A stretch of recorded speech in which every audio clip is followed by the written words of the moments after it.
for letting me be the shitty first pancake of the stand-up set tonight.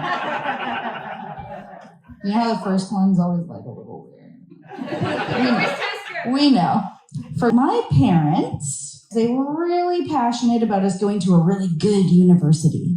I kind of just wanted to go to the local college that all my friends were. You know, they really wanted me to be a doctor or a lawyer, maybe a dentist. Their worst fear was that I might end up being something like a filmmaker. So when I didn't get accepted into university, and I took their university, their correspondence university, they were like, this is going to be the thing that's going to be great. What happens in 1998 is a box of books shows up at your door. And you've got to deal with binders and books and all this stuff. Some of you young kids, I see a few young ones here, you might not have experience with binders, but... And while I had hoped that all of the emotional distance education I had my whole life from my dad would have helped, it didn't. I got my transcript and I had failed every single class.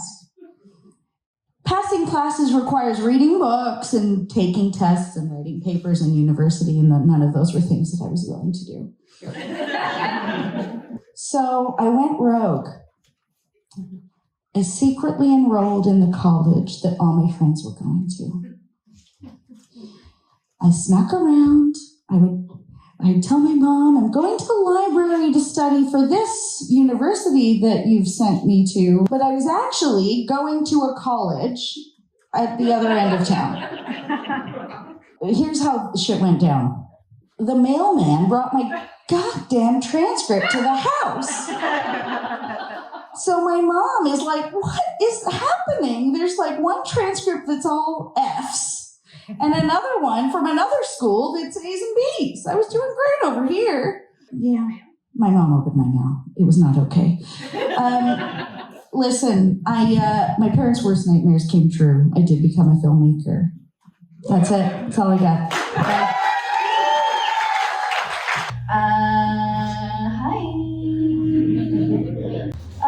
I was getting ready today to come out for the show. I was like, doing all the things, but I don't normally wear makeup. I was like, let's just put some shit on your face. And walking out the door, getting ready to come out here, and I went, I should check my phone, see if anybody's called me with any comedy emergencies on the way out. And I looked at my phone and it goes, face not recognized. And I was like, Jesus Christ, it's not like I tried to turn myself into Beyonce or a Kardashian on the way out the door. But maybe I do look like a Kardashian, who knows? Or Beyonce? No, Beyonce's not. When I moved here a few years ago, I just really immersed myself in all things county. Last year I learned to sail, I learned to curl, I really got into birding, learned about all the warblers in the county. There's a lot of them, there's like 22 different kinds of warblers in the country. It's pretty awesome. I feel like all I'm admitting to you is that I am a middle-aged woman who lives in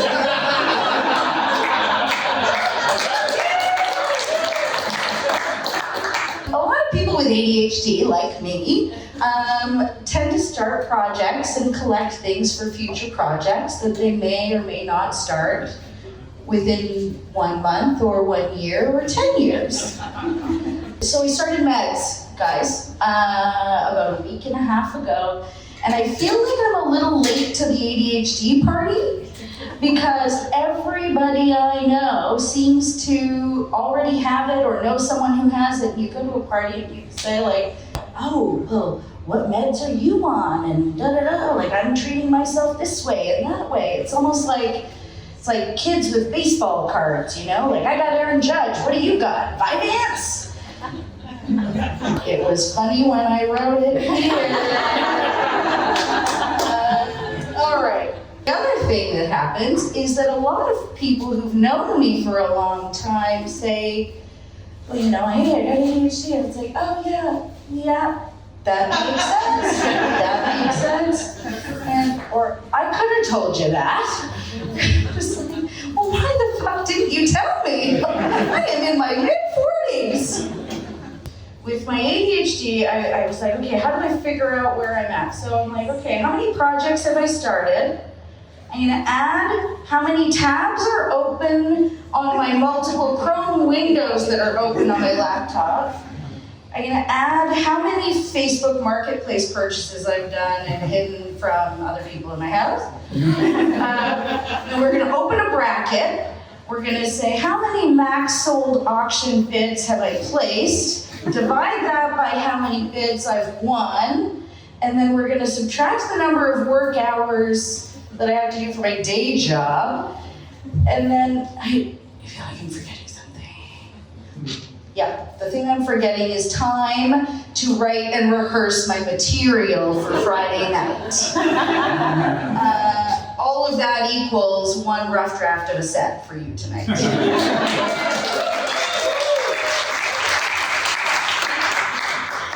Oh man, so I'll tell you a story. Last week, a good friend of mine who I've known for 30 years came to visit me. This girl, just for context, this will help you get a sense of who she is. In elementary school, she made a library card system for her bookshelf in her room. She would sign books out to her friends. Anita went through every nook and cranny of my home, and I swear to you, she was prying these bottles. I was like, I need that jar. I need that jar for something. And she said, well, what are you gonna put in it? I was like, you don't even know how many paper clips I can fit in that jar. What if I make that salad dressing recipe that's open in that tab on my laptop? I'm gonna put it in that jar. She told me to buy Ranger's Choice. And I will leave you with the fact that I will always go for a beer and procrastinate. She will always want to Marie Kondo my house, and I think I'm getting the better deal out of that friendship. Thanks, guys.